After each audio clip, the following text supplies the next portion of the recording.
Bismillahirrahmanirrahim. Assalamualaikum warahmatullahi wabarakatuh. Selamat datang dan terima kasih kerana kawan-kawan sudi singgah di sini, di channel Azaman Sulaiman. Channel yang akan membicarakan mengenai hitam dan putih kehidupan.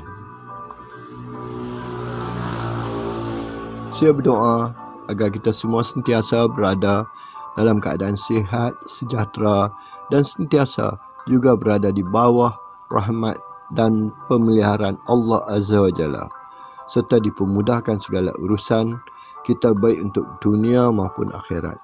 Amin, amin, amin ya Rabbil Alamin. Kali ini kita akan teruskan pembicaraan mengenai politik. Mengapa agaknya Zahid yang merupakan Presiden UMNO merangkap pengerusi BN memilih PH dan bukannya PN untuk bergabung membentuk kerajaan kita? Jadi tanpa melengahkan masa, jom kita ikutinya. Jom kita.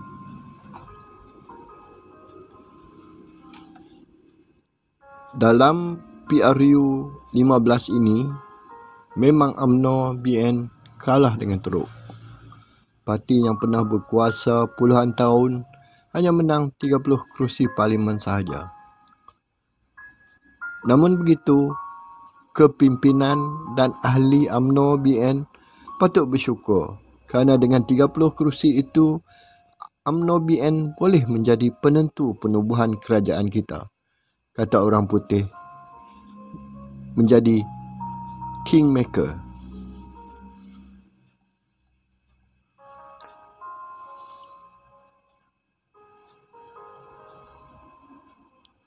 UMNO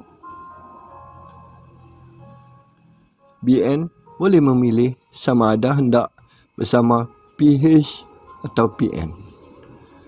Peluang terbuka luas. Kalau PH tanpa disertai oleh mana-mana parti, UMNO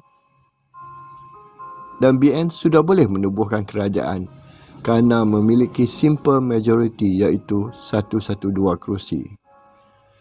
Kalau pilih PN, maka PN, UMNO dan BN perlu mencari lagi 9 kerusi parlimen waktu itu, dan kini ada penambahan satu lagi kerusi Parlimen Padang Serai. Usaha ini tidak payah kerana GPS yang ketika itu memenangi 22 kerusi parlimen akan mengikut UMNO BN. Kini GPS memiliki 23 kerusi parlimen. Jadi, mengapa agaknya pengerusi BN yang juga Presiden UMNO, Datuk Seri Ahmad Zahid Hamidi, memilih PH dan bukannya PN? Jawapan yang tepat hanya Datuk Seri Ahmad Zahid Hamidi dan orang-orang kanan dalam UMNO saja yang tahu.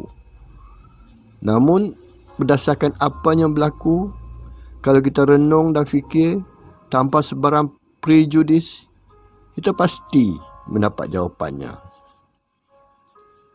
Bagi saya, orang biasa yang melihat dari jauh merasakan sikap pengerusi PN Tan Sri Muhyiddin Yassin menyebabkan UMNO dan BN tidak memilih mereka.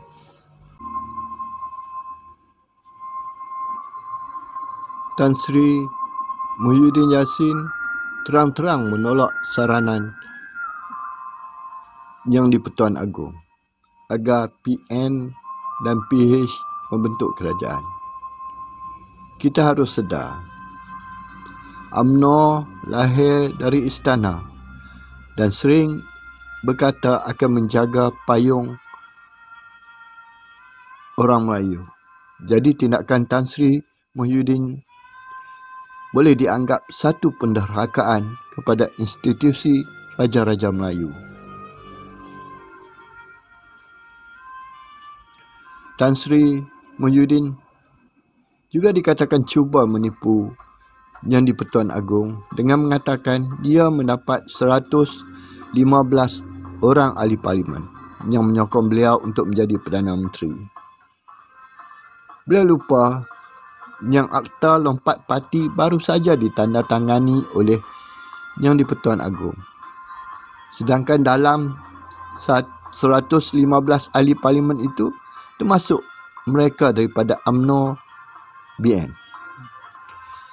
Akta tersebut tidak membenarkan seseorang ahli parlimen bertindak sendirian, melainkan keseluruhan ahli parlimen dalam satu-satu parti itu buat keputusan yang sama. Sekiranya Yang di-Pertuan Agong memperakui tindakan Tan Sri Muhyiddin Yassin, pasti akan menimbulkan implikasi undang-undang. Disebabkan tindakan Tan Sri Muhyiddin mencuri 10 ahli parlimen BN, pastinya mengundang rasa tidak senang di kalangan harakah kepimpinan UMNO. Tan Sri Muhyiddin cuba mengulangi tindakannya selepas langkah Sheraton dengan melantik ahli parlimen UMNO tanpa berunding dengan presidennya, Datuk Seri Ahmad Zahid Hamidi. Tindakan Tan Sri Muhyiddin ini mewujudkan suasana tidak harmoni dalam UMNO. Adat kata Tan Sri Muhyiddin tidak pernah menghormati pengerusi BN yang juga Presiden UMNO dan harakah kepimpinan kanannya. Jadi Tan Sri Muhyiddin jangan salahkan Datuk Seri Ahmad Zahid Hamidi dan kepimpinan kanan UMNO. Salahkan diri sendiri.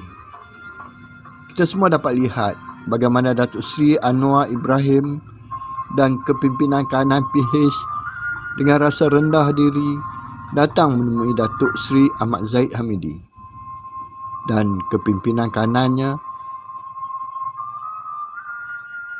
Jadi, jangan heran mengapa UMNO BN memilih untuk membentuk kerajaan bersama PH dan kemudiannya disertai oleh parti-parti lain.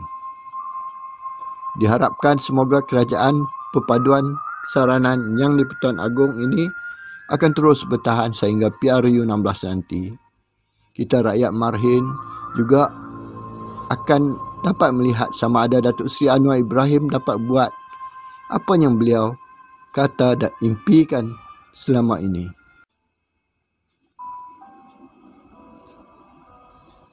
Alhamdulillah, begitulah pembicaraan saya mengapa Zahid pilih PH bukannya PN. Jangan kata Datuk Seri Ahmad Zahid Hamidi.